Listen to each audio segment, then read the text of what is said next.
I'm standing at the Red Lion Inn, Jansen Beach Center on the Columbia River. As you can see behind me, the big boat. And off to my right is the Red Lion Inn.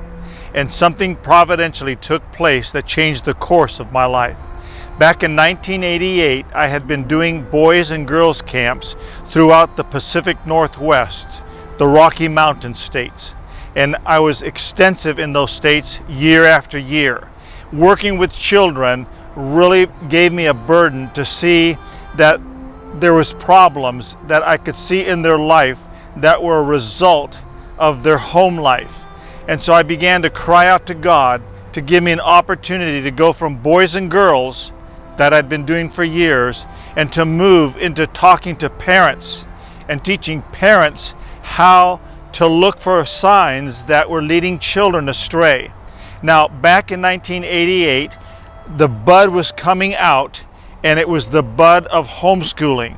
It came into full bloom from 88 for the next around 10 to 15 years.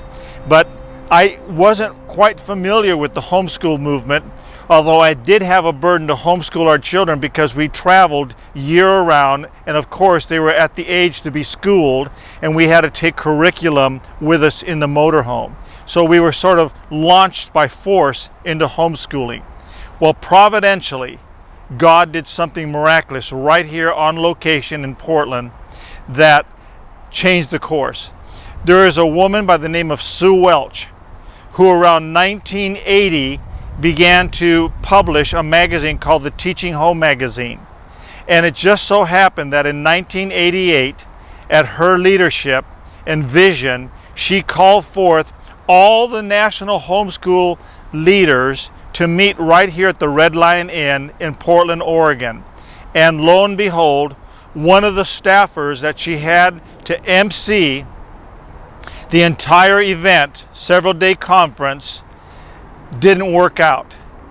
I had met Sue Welch through hook and crook. I'm not exactly sure. I don't remember all these years now. But she gave me a call. And providentially, she mentioned to me, would I like to MC the entire conference? And I said, of course I would.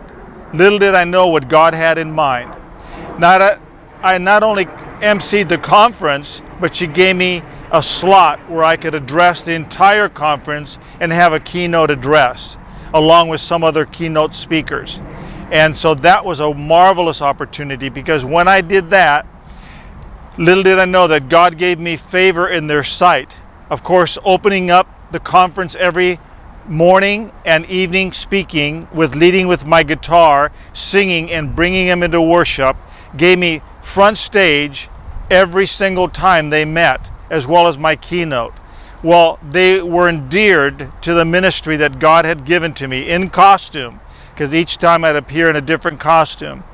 And as a result of that, my name got out among the National Homeschool Group leaders. And that was the beginning of a wonderful love relationship that we had for over 17 years. God did a great thing.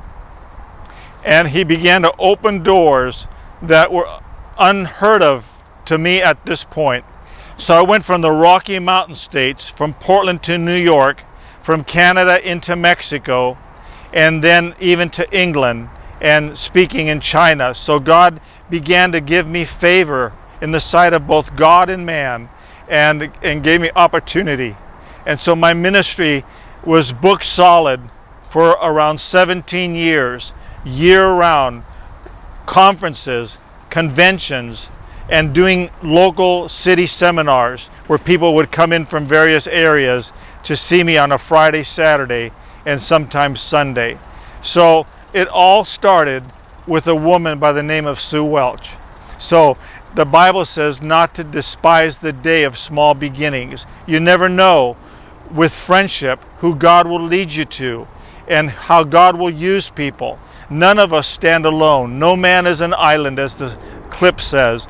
We must and need one another. And God gives us favor with each other. So the role that you play listening may be more significant than you think. Who would have ever known of Sue Welch over the course of history?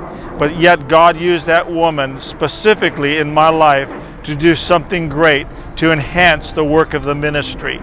So I pray that you see yourself as significant in the sight of the Lord, and that what you say and what you do, not only to affect your children, perhaps to education, but what you do and say for others, that they can be used of the Lord, is very significant. And only God in eternity is going to put all the puzzle pieces together, and we will give glory to God for the roles that each of us played.